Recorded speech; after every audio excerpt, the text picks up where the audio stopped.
Shalom. Shalom, shalom.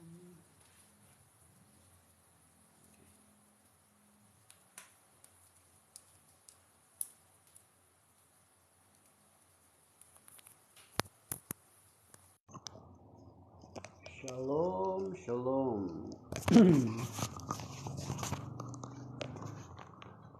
Shalom, shalom.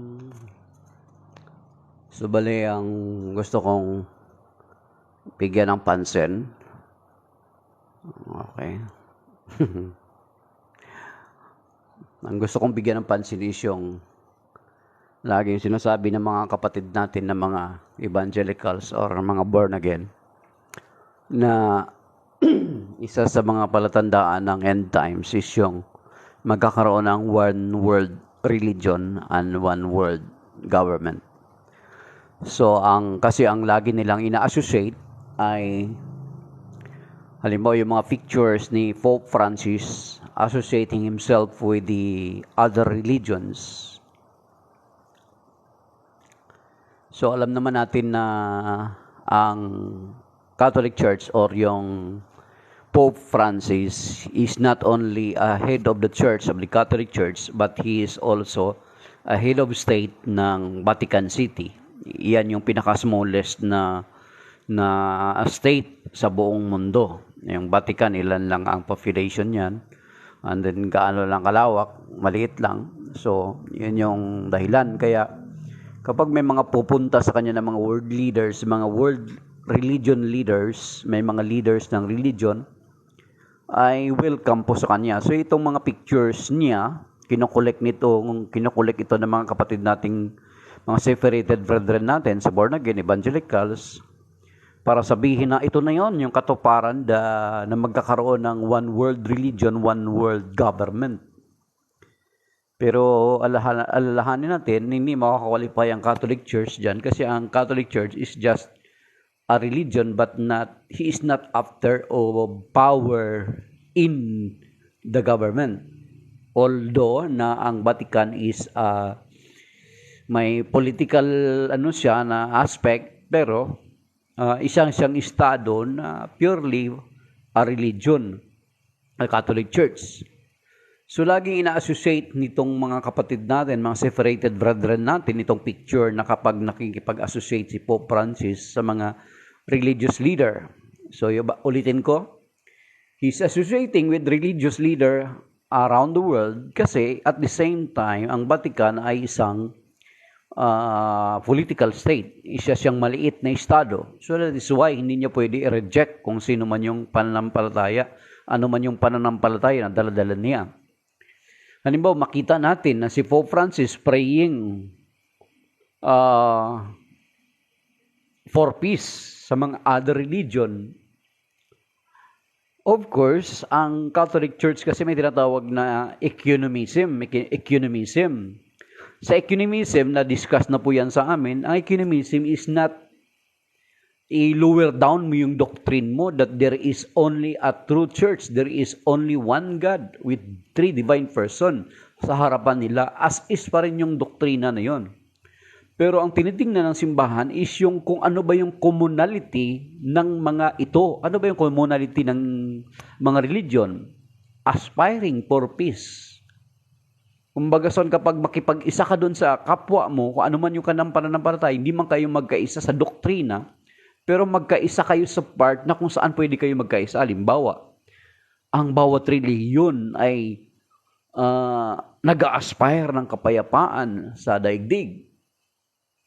O pangalawa, or they believe that there is a creator. Ayun. Yun yung mga titingnan mo para makipag-isa ka sa kanila. Not necessarily na i-compromise mo yung doktrina ng pananampalataya mo. Yun yung kuha ng simbahan. Kaya ang simbahan hindi niya tinatanggi o tinatakwil ang mga ibang relihiyon.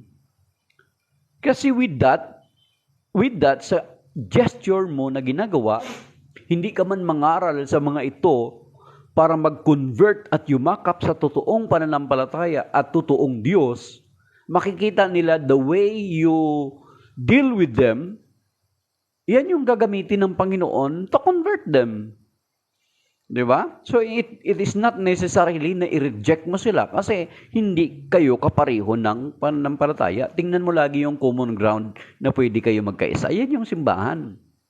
Yan yung universality niya ba? He embraced all.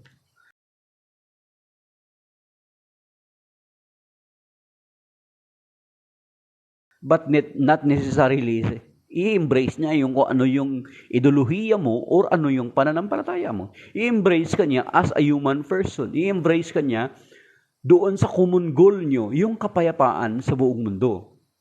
Ngayon, sinasabi nila na one world religion, hindi makukwalify ang simbahan dyan. Unang-una, sa simbahan, grabe yung tinatawag na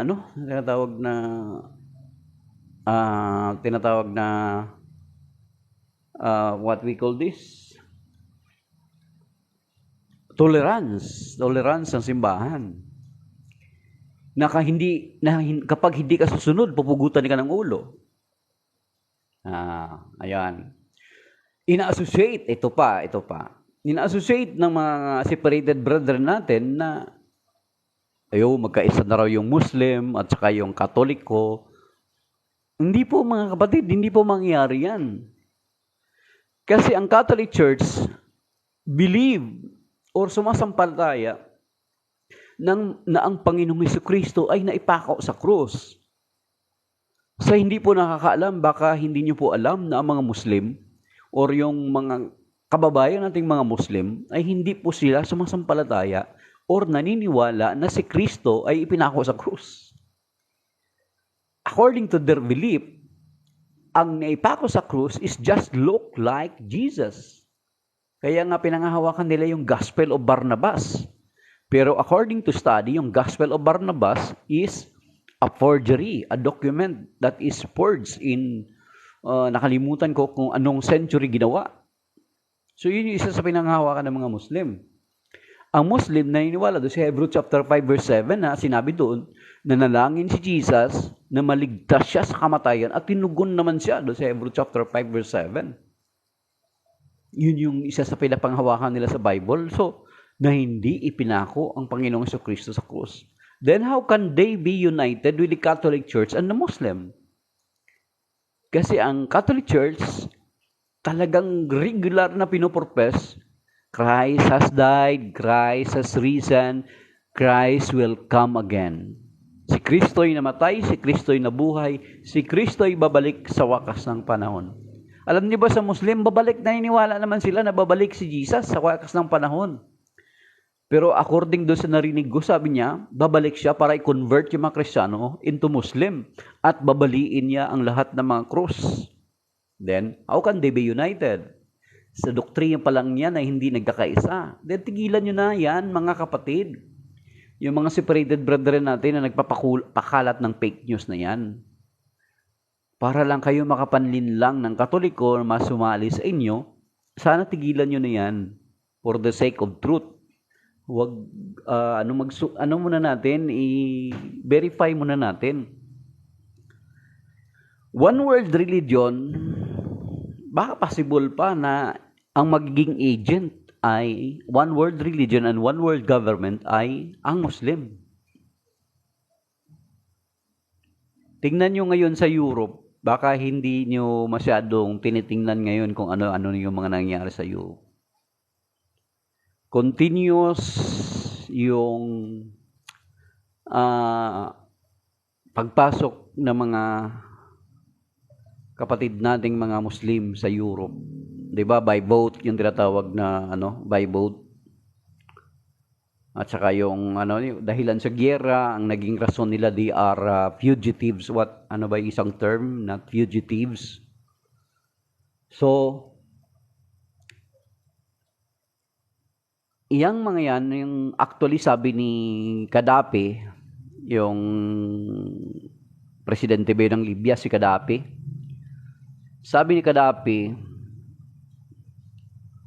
Europe will be conquered by Muslim not by war or by bomb, but by a population explosion.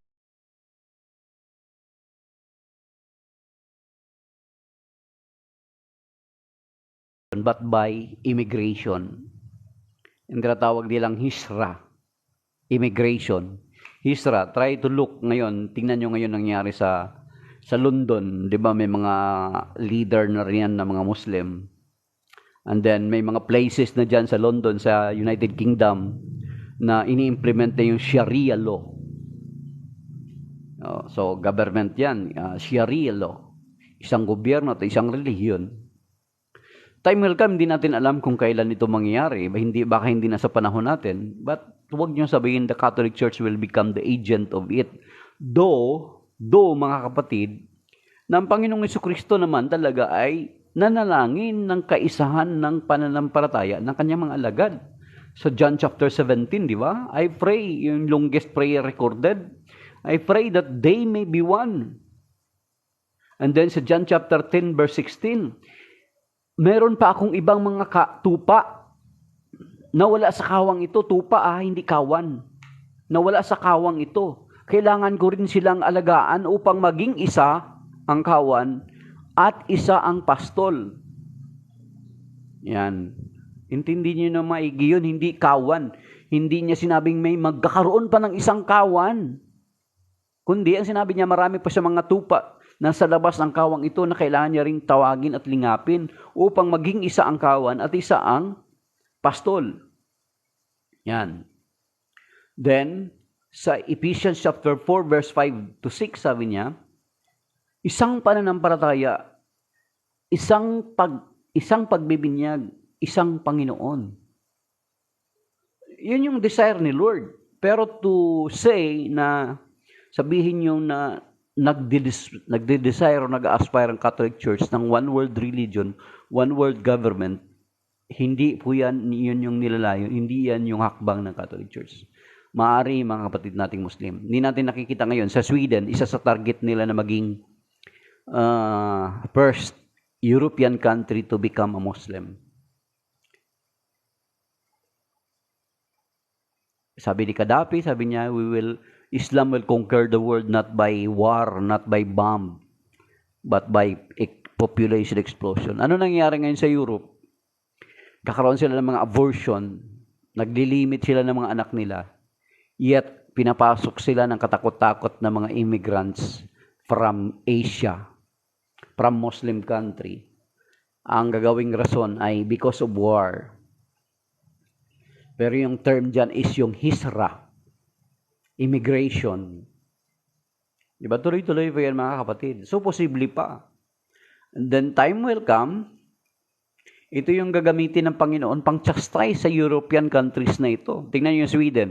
Just recently, kung nabalitaan niyo yun, nagkaroon sila ng parang rally. Nagsunog sila ng aklat ng mga Muslim, ng Quran. Nagkaroon sila ng rally. Nag-react ngayon mga Muslim.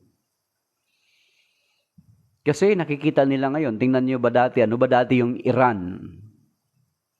It's not a Muslim country noong 1970s. Then ngayon, naging Islam. Anong nangyari sa kanila? Recently, may mga rally. May mga pinatay ng mga babae. Maraming pinatay ng mga babae dahilan sa hindi nagsuot ng hijab. Gusto nila ng kalayaan. So ngayon, hindi mo na makikita ngayon sa TikTok yung mga pinupost ng mga taga-Iran. Maaring na-banned na yung TikTok sa Iran.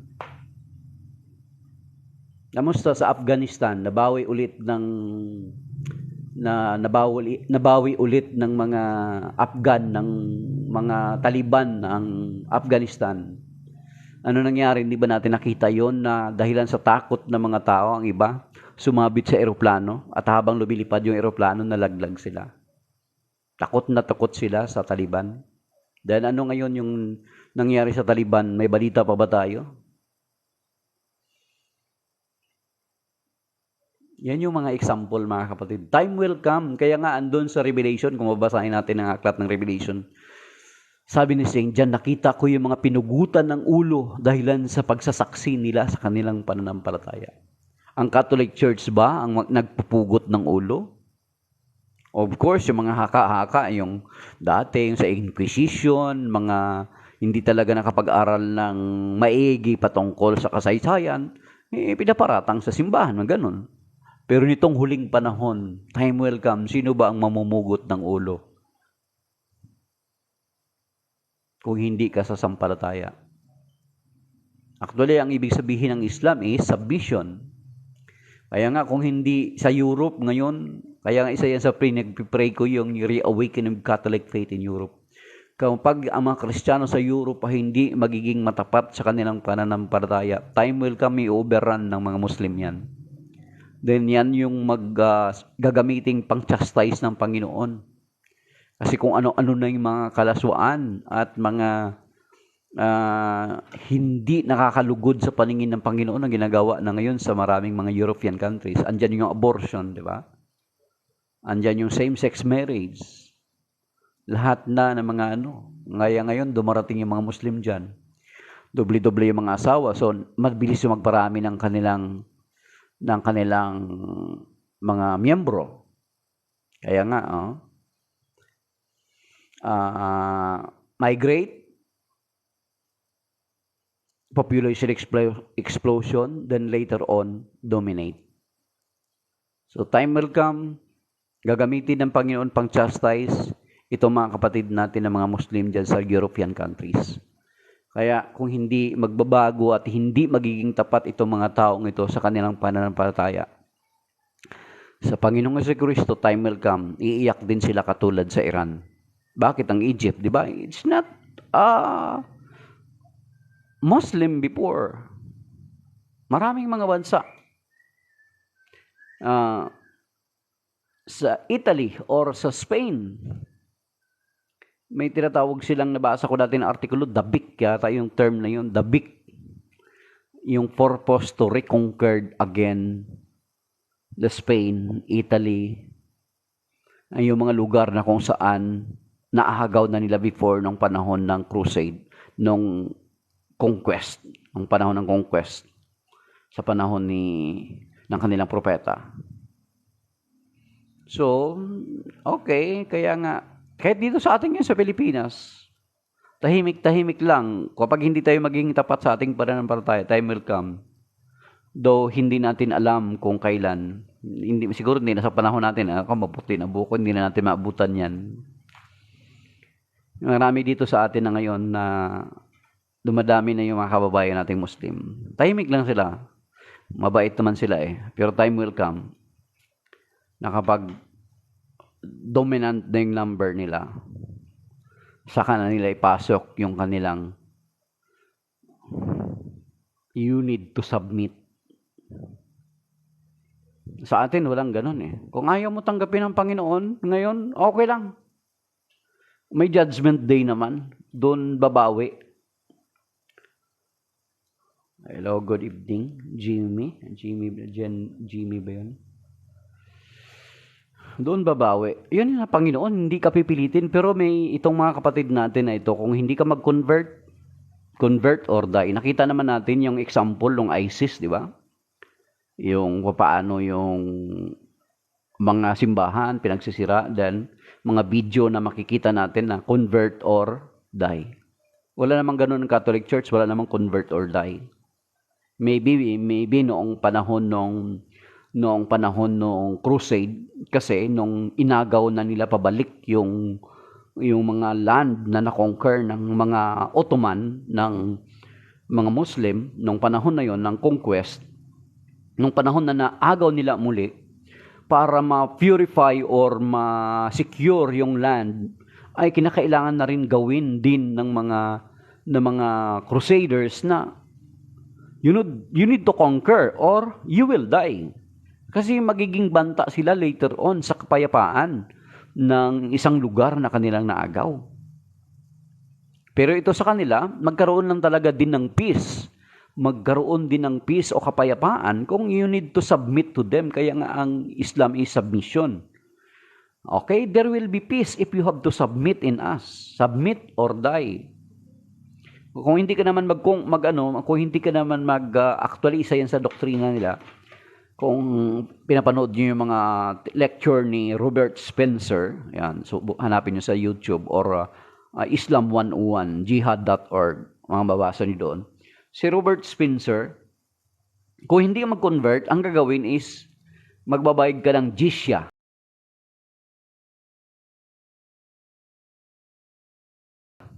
Yung jizya, alam niyo yung jizya?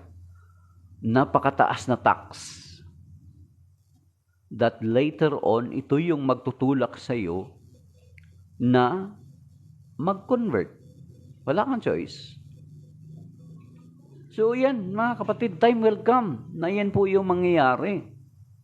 Dahilan sa ngayon sa scenery sa Europe, tingnan nyo lang. Basahin niyo yung HISRA tinatawag na yung mga migration, then population explosion, then domination later on. Marami naman talaga mababait na Muslim, pero yung mga radikal, yung ito nga yung may isang sinabi, mababait naman po talaga marami mababait na mga Muslim. Actually, marami kong mga kabrad na mga Muslim. Mababait naman talaga.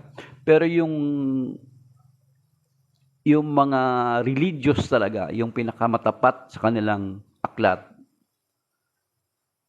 paanong gagawin mo doon? Tingnan mo, ilan lang ba yung nagpasabog sa sa World Trade Center? Di ba?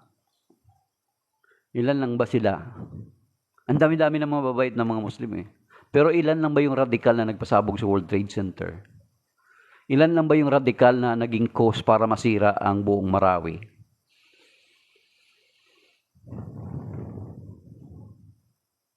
Ilan lang ba yung nagpasabog ng Catholic Church habang nagbimisa sa Sulu?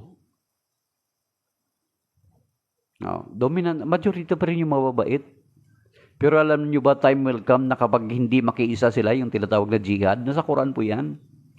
Itong mga kapatid dito, mga mababait na Muslim, kapag hindi sila sasali sa jihad, sila ang sasabihin na hypocrite.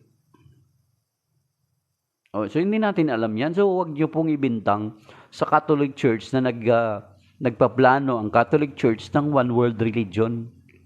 Hindi po gagawin ng Catholic Church yun kasi ang Catholic Church ay itinatag ng Panginoong Jesucristo hindi para pumilit ng tao. Kung meron man kayong nabasa na ganyan, base yan doon sa historical context. Bakit kinakailangan gawin yan ng mga crusader? Hindi mamumugot ang Catholic Church. Bibigyan tayo ng Panginoon ng kalayaan. The same way, the Catholic Church giving us freedom kung ano yung gusto natin. Pero ang sinasabi doon sa mga ngaral, chapter 11, verse 9, sige, magalak ka binata, sa panahon ng iyong kabataan, gawin mo kung ano yung gusto mo at ninanais mo, but remember this. Sabi niya, tayo'y hahatulan ng Panginoon. Basahin niyo sa mga ngaral, chapter 11, verse 9. Ang ina-address doon mga kabataan. Kasi mga kabataan naman ngayon, very explorer, di ba? Grabe yung magiging curious. Gusto nila yung bago lagi. Gusto nila yung innovation.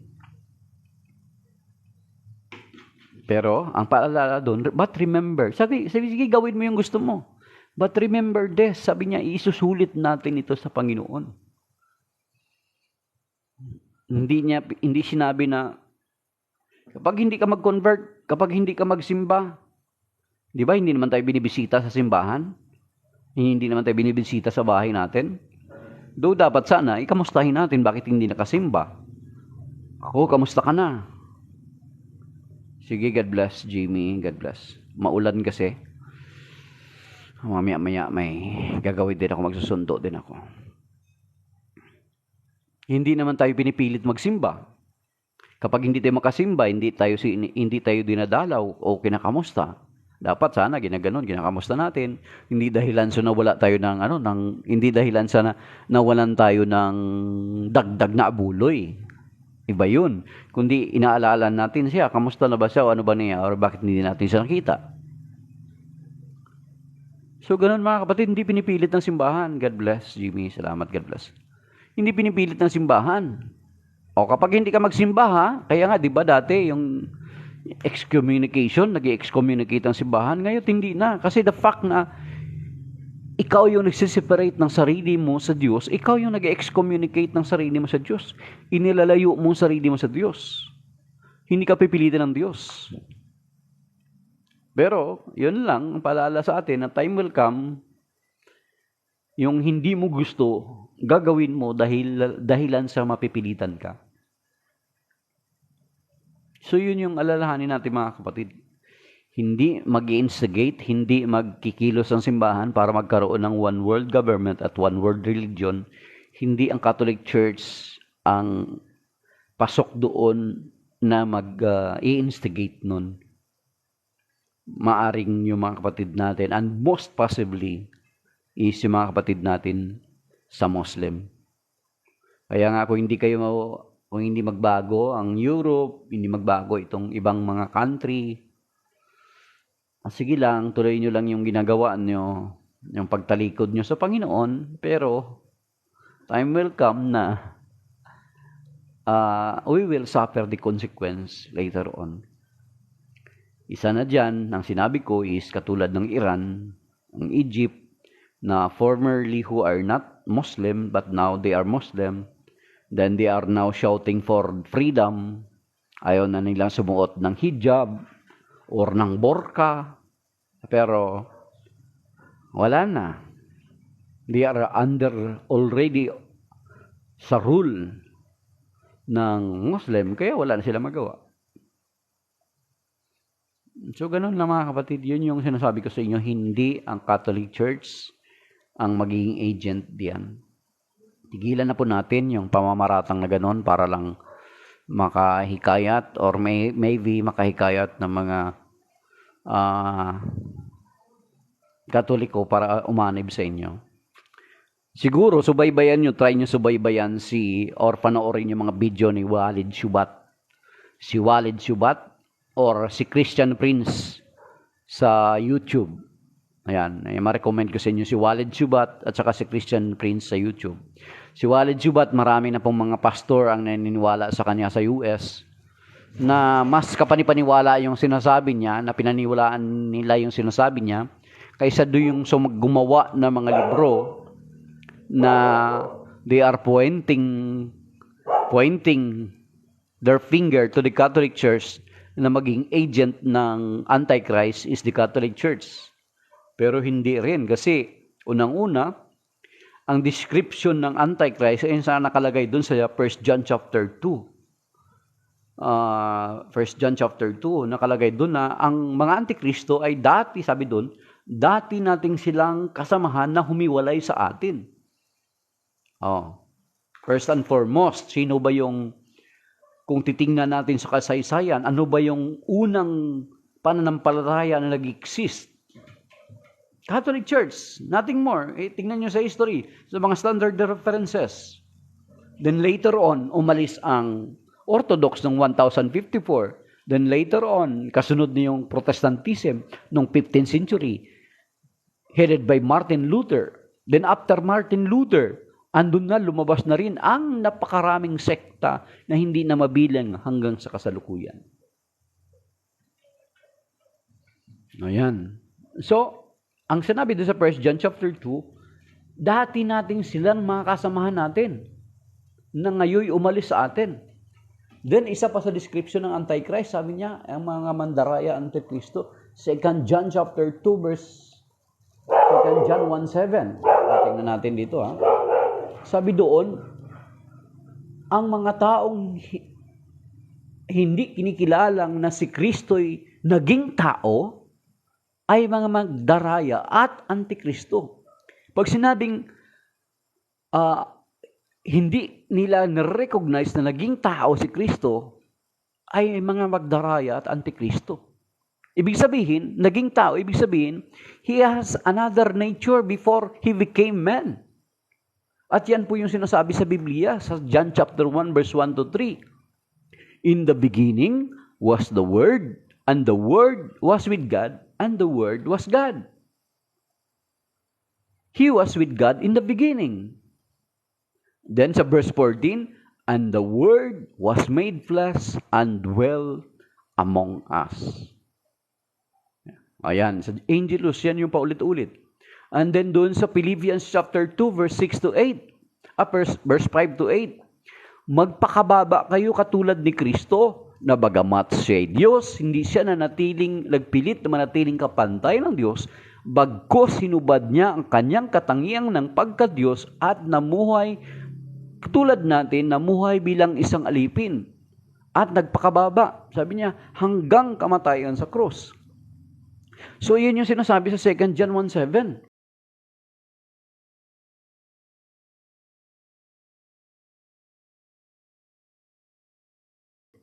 Na ang mga tao, so yun yung isa sa qualification ng Antichrist, kaya hindi ma-qualify ang Catholic Church doon. Kasi ang 2 John 1:7, 2 John chapter 1 verse 7. Okay? 2 John.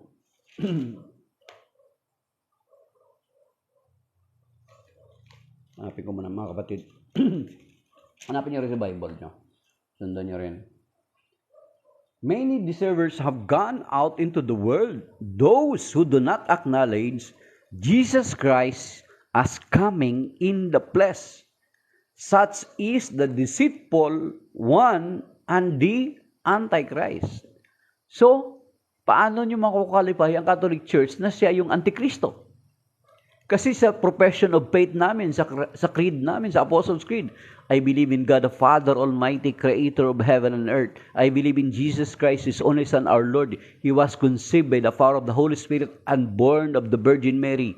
He suffered under Pontius Pilate. So, binoprofess namin na ang Panginoong Jesucristo ay nagkatawang tao. Then, how can the Catholic Church be qualified to be the Antichrist?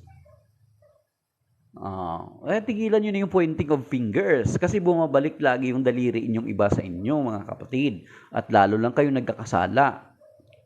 Huwag tayong mamuhunan sa kasinungalingan. Tigilan na po natin yan. Hindi mako-qualify. Hindi rin magpupugot ng ulo kung hindi mo tatanggapin ang Panginoong Jesucristo. Ang sabi ko nga sa inyo, kung may nabasa man kayong ganyan, is based sa historical context. May nangyari talaga yung gano'n sa panahon ng crusade, noong naagaw na nila muli yung lugar na na-conquer ng mga Turks ng Ottoman. Nung na-conquer na nila, may ibang mga pananampalataya, mayroong mga heretics, mayroong mga Muslim, na kailangan, you will convert back or die. Mayroong ganong context. Pero sa kapanahunan natin ngayon, hindi ka pipilitin ng simbahan.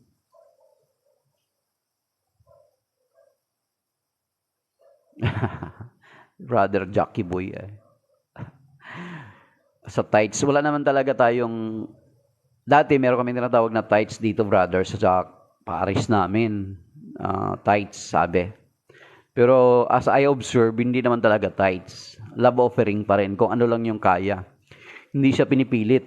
Meron nga kaming mga form eh. Pero, ang later on, family pledge na lang. Family pledge. So, kung ano yung dapat para ma-sustain yung pangangailangan ng simbahan. Kasi, di ba, may mga trabahador sa simbahan, may mga ilaw, kuryente, tubig na binabayaran. So, kailangan pasweldoin. So, kinakailangan ng mga offering. Pero wala tayong tithes. Wala tayong tithes. Pag sinabing tithes kasi, kung ano yung kinikita mo, dapat maging tapat ka doon. Halimbawa, na 20,000 yung kinikita mo every month, ay magbigay ka ng 2,000 out of that 20,000. Kasi yun yung 10%, di ba?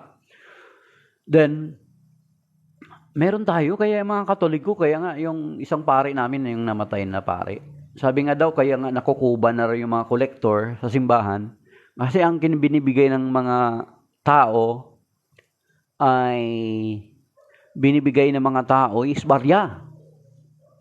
Kaya nakukuba na nga, Father Larry Paz pala nagsabi. Kasi hanggang ngayon, marinig mo pa rin yung kalansing kapag may mag-offer. Kaya nga daw nalulungkot si Ninoy kasi hindi makasimba, hindi makapunta ng simbahan. May presyo ang kasal, of course, kasi ini-estimate ng simbahan ilang oras na kuryente gagamitin, yung ilaw, yung electric fan.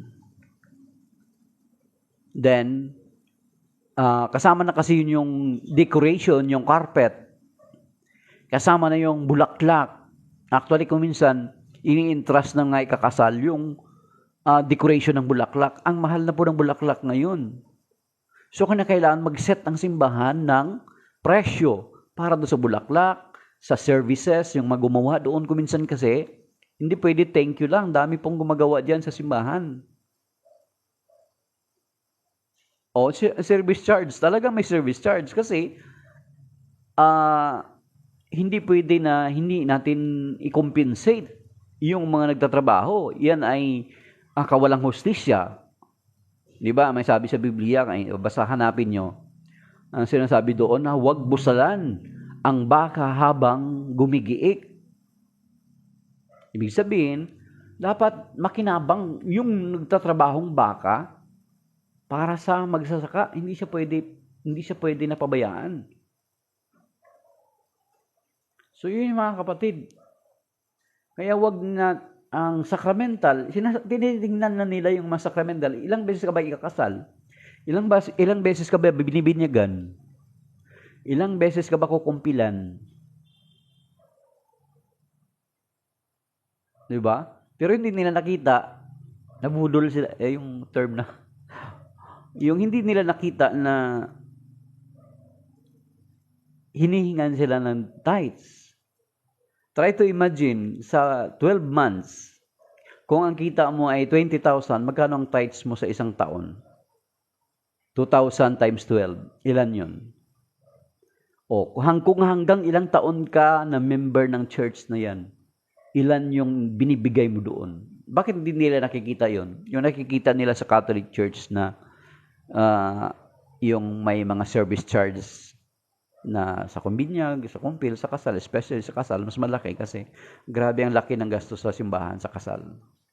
Yung magde-design, lalo na kapag walang decorator mismo yung taga-so sa simbahan, mag-hire pa ng nagde-decorate galing outside. So, alangan naman sabihin mo, thank you brother ha, ang sipag-sipag mo naman. Hindi pwede ganun. Diba? Kasama yun na i-compensate mo talaga yun mga kapatid. So yun mga kapatid, hindi natin pwede i-finger point na ang Catholic Church ma-qualify as the Antichrist. Kung totoo lang tayo magiging tapat sa binabasa natin, sana maging tapat tayo kasi John 8:44, kapag naging agent tayo ng kasinungalingan, it is not the Lord whom we serve, it is the devil. Kasi sa John chapter 8 verse 44 nakalagay doon, ang sabi doon sa John chapter 8 verse 44, ang Diyos ng kasinungalingan ang kanilang ama, sapagkat sa pasimula pa siya'y nagsisinungaling na, sapagkat likas na ito sa kanya. Basahin niyo John chapter 8 verse 44. So kapag nagsisinungaling tayo para lang makapandaya or makaakit ng tao sa grupo natin, then it is not, hindi gawain ng Panginoon yan. Gawain ng Diablo yan. Mga kapatid, so mag-ingat po tayo. Sana tigilan natin. Hindi makakwalify ang Catholic Church as the Antichrist. First and foremost, sapagkat kami ay pinopropess namin na ang Panginoong Hesukristo ay nagkatawang tao, naging tao, dumating sa laman. Ibig sabihin, He has another nature, as I said, na yan na nga yung binanggit sa John chapter 1 verse 1 to 3, and then verse 14, and then Philippians chapter 2 verse 6 to 8, o 5 to 8, and then sa second, sa Titus 2:13, sa Titus, yung sabi dito, yun yung laging binabanggit sa misa, sa prayer ng pare, as we await in joyful hope for the coming of our God and Savior Jesus Christ. Titus 2:13. As we await the blessed hope, the appearance of the glory of the great God and of our Savior Jesus Christ. So, lagi naming pinoprofession. At isa sa mga qualification pa ng Antichrist is sa 2 John chapter 1, 1 John chapter 2. Okay. Verse 18, children, it is the last day. Ito Children, it is the last day, last hour, and just as you heard that the Antichrist was coming. So now, many Antichrists have appeared. Many Antichrists have appeared. Thus, we know this is the last hour. Ito verse 19, tingnan nyo. They went out from us, but they were not really of our number. If, sabi dito, they had been, they would have remained with us.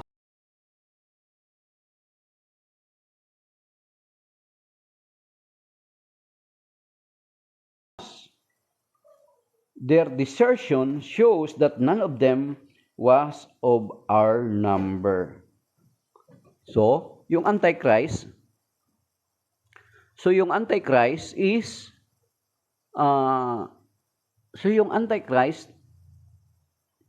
manggagaling pala sa atin, lumabas daw sila sa atin. O, sinabi ko na sa inyo kanina, sino ba yung lumabas sa Catholic Church? From the very beginning, ano ba yung church founded by the Lord Jesus Christ? Tingnan nyo sa mga standard references. Even sa Google, tingnan nyo kung ano nakalagay.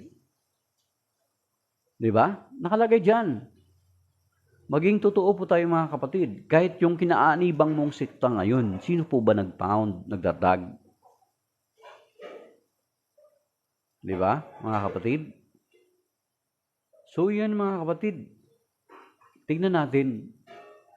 Hindi mako-qualify ang Catholic Church. Ang umalis daw sa Catholic Church. Unang umalis sa Catholic Church, ang Orthodox noong 1054 BC, AD. Then later on, noong 15th century, si Martin Luther. Then after Martin Luther, saka na lumabas yung iba-iba pang sekta at mga denominasyon sa kanya.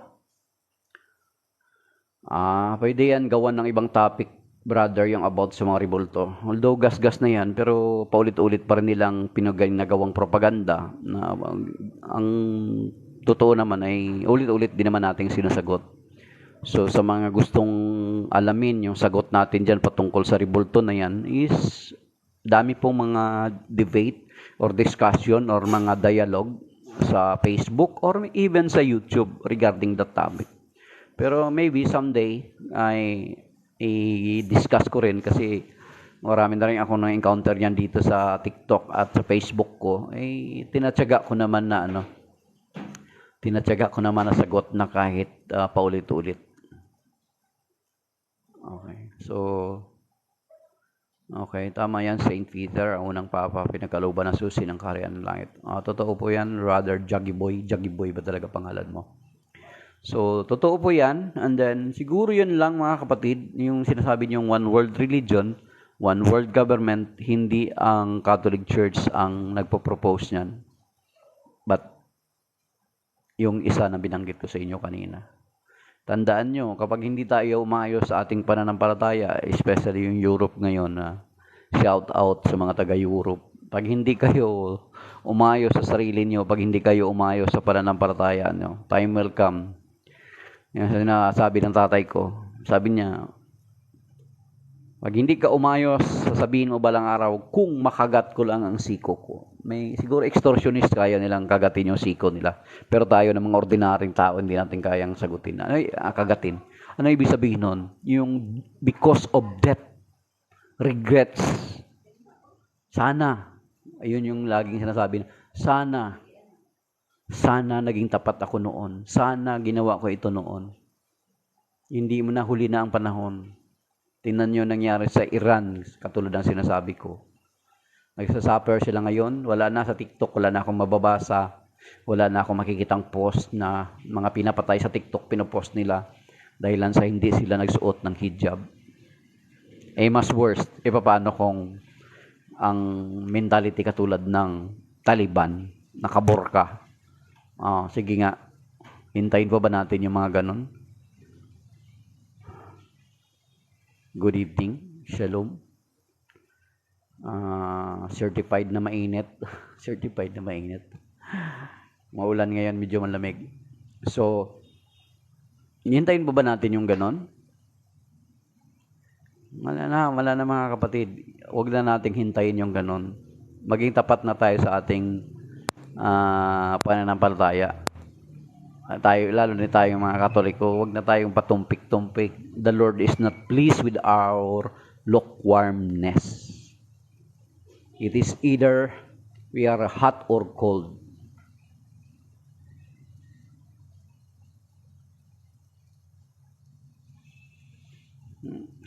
Not necessarily giyera.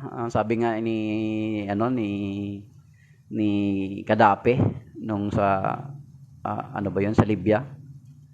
The world will be conquered not by war or bomb but by immigration and then population explosion. Yan yung nangyayari ngayon sa Europe, kaya not necessarily war. Kahit dito sa atin, makikita naman natin yung pattern. Mas kaya tayong mga Kristiyano, tayong mga Katoliko, dapat alam natin yung ating pananampalataya. Alam nyo ba na mas magaling pa sila, mas marami pa silang memorya na verses sa Biblia natin. So kung hindi natin alam yung Biblia natin, then makaharap natin sila, ano ay sasagot mo? Di ba? Ako, yung kasamahan ko dati sa trabaho, sa awa ng Diyos, tuwing may babato sa akin, natanong na sasagot ko naman, then natatahimik naman siya. So sana mga kapatid, yun yung challenge. Kanina diniscuss ko yung about dun sa microchip, yung mark of the beast. Then ito, sinabi ko naman sa inyo, yung senior ko sa inyo is about naman dun sa one world religion, one world government. The Catholic Church will not be the agent of that scheme or that plan. Though si Lord naman, ang Panginoong Jesucristo naman kasi ay nanalangin na nawa magkaisa sila. Yun yung panalangin niya sa kanyang mananampalataya. Magkaisa tayo namang Kristiyano. Yun naman talaga yung desire ng Panginoon, hindi kanya-kanya. Hindi ija-ija o aho-aho. Kamu-kamu, kami-kami. Bahala ka mo da sa kinabuhi mo. Hindi ganon. The Lord desires His believer to be one as He prayed in John chapter 17. So, shalom and may God bless us all. At salamat sa mga nag-like. Salamat sa gabing ito. Salamat. May God bless us all. May God protect us. Especially yung mga kababayan natin dyan sa Bicol region na sila daw po na puruhan ng bagyong amang. So, may God bless us all. Okay, God bless, Kuya Jaggy Boy. Salamat din kung sa mga may nanood na hindi nakatap ng screen. May God bless you. Protect you kung ano man yung gawain at gampanin mo sa araw na ito. In Jesus' name, amen. Father, Son, Holy Spirit. Shalom. Now, signing out, mga kapatid.